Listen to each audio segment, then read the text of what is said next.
Hello and welcome to The Sensible Witch. I'm Julie and this is a channel where we talk about common sense witchcraft. So today's topic is to hex or not to hex. Let's talk about baneful magic and its place in modern witchcraft. First of all, I am not Wiccan, so I don't really believe in the law of three. Do I believe that baneful magic is necessary? For me, the answer is yes. We use magic to shape our worlds and our realities. And the reality is some people are really awful. Sometimes in our lives we encounter toxic people, bullies, and criminals. Do I think baneful magic is appropriate for every situation? No, but there are situations that I feel it's the appropriate course of action. And here are my top three. Case 1 for hexing. Toxic bosses and coworkers. Toxic people in the workplace can make your life miserable on a daily basis. Simply walking away is not always an option. Working some baneful magic can make these situations more manageable. Toxic bosses are some of the worst coworkers, and there's often no other recourse. After you've exhausted all of your mundane options, talking to people, going to HR, doing everything you can in the mundane world, sometimes magic is the only answer. I once had a coworker that stuck me on a terrible shift on purpose, so I decided to do a return to sender spell on him and send back all the sleepless nights and social damages that he had caused me. And I also had an incredibly toxic boss and was planning a rather nasty hex for him. In the end, though, I ended up quitting the job and decided that it wasn't worth my time and effort, and he was now somebody else's problem. Case number 2, bullies. Bullies are cruel for no reason other than to fuel their own egos. They answer to no one and can truly make your life miserable. So baneful magic can help you regain your control over a situation. And sometimes karma needs a little push to get rolling. Some magic in this area can make you feel some relief if you have been the victim of a bully. Case 3 is criminals.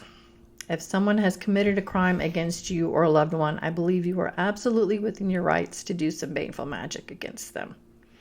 Unfortunately, our legal system doesn't always provide us with the justice that is due to us, and baneful magic against a criminal can help ease the pain of the crime that was committed against you or a loved one. So those are my top 3, and what about everyone else? The person who steals your parking spot or cuts ahead of you in line. To me, the little daily irritations do not warrant baneful magic. First of all, magic is a lot of work, and most smaller situations aren't worth my time, energy, or the herbs. Second of all, small slights probably aren't malefic. They are just part of daily life. But it's up to you to decide whether malefic magic is truly worth your time.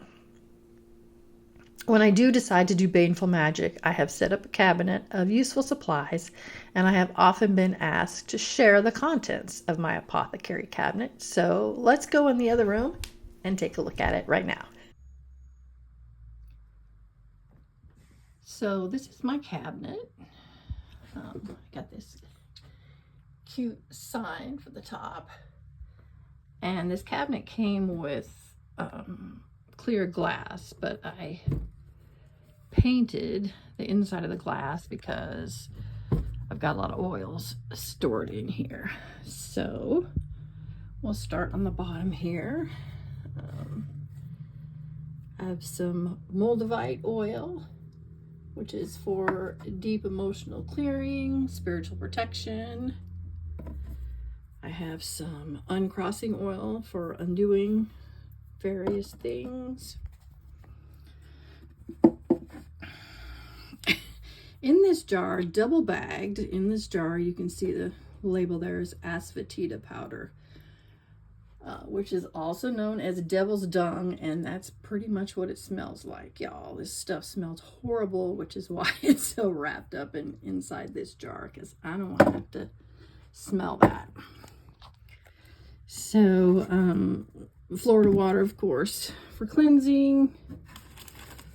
I have some camphor, which is also for cleansing nasties. There's some graveyard dirt. I did not collect this myself. I ended up buying this. But this is for spirit connection, protection, curses. You can also use it for love and prosperity.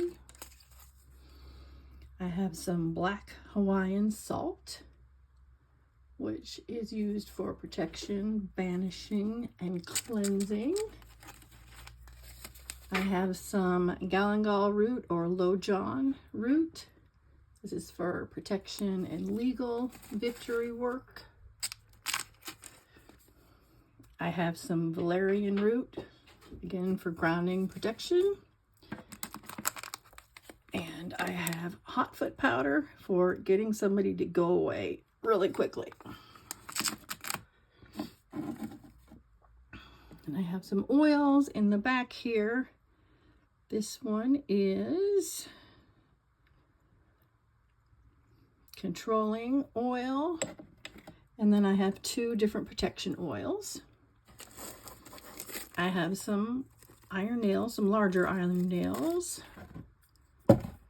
And then I have some Florida water soap for cleansing. I also keep a bar of this in on my bathtub with a magical washcloth that I got from Witch Casket. Y'all know I love my Witch Casket stuff.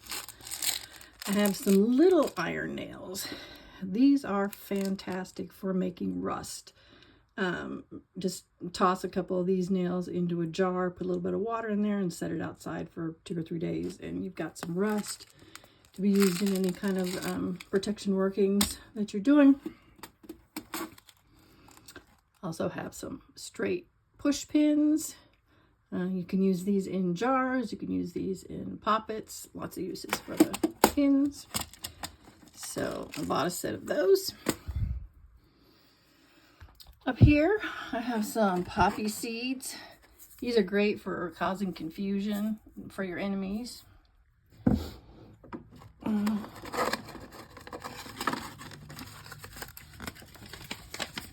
I have some devil's shoestrings, which are great for tripping up negativity. And you can also use these for attracting luck and money.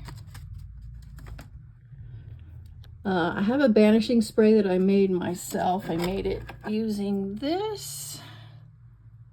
Destroy everything oil, and there's some other things in there.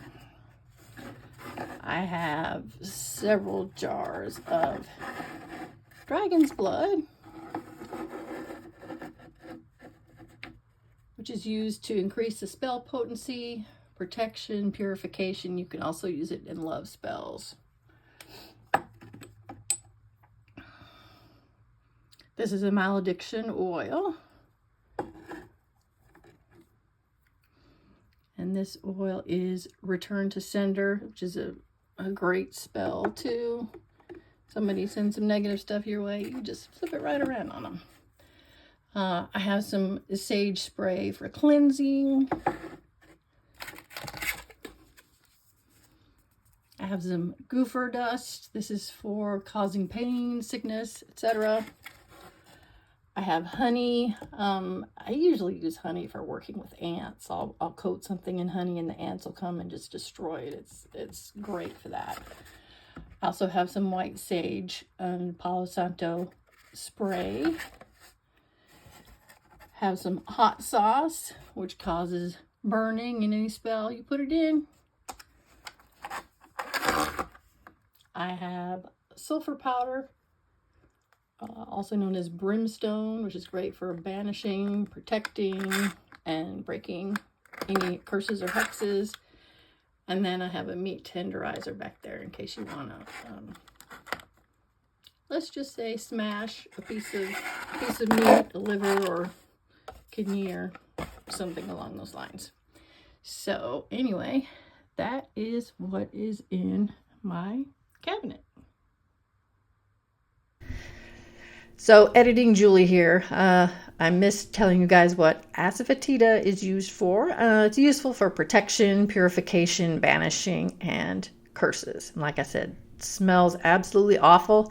If I use it, I'm going to go outside and use it. I do a lot of my hex work outside, and for those instances, I bought a little single burner that I can plug into the outlet outside. And then I have a special pan to mix my Baneful herbs, because you don't want to be mixing that stuff up in the pans that you use to cook and eat out of. So just a thought there. So remember, practice safe hexing. Make sure you protect and cleanse after your hex. So what are your favorite items to use? And who do you think is worthy of a hex and who is not? Let me know in the comments below. Please like and subscribe, and I will see you in the next video. Bye.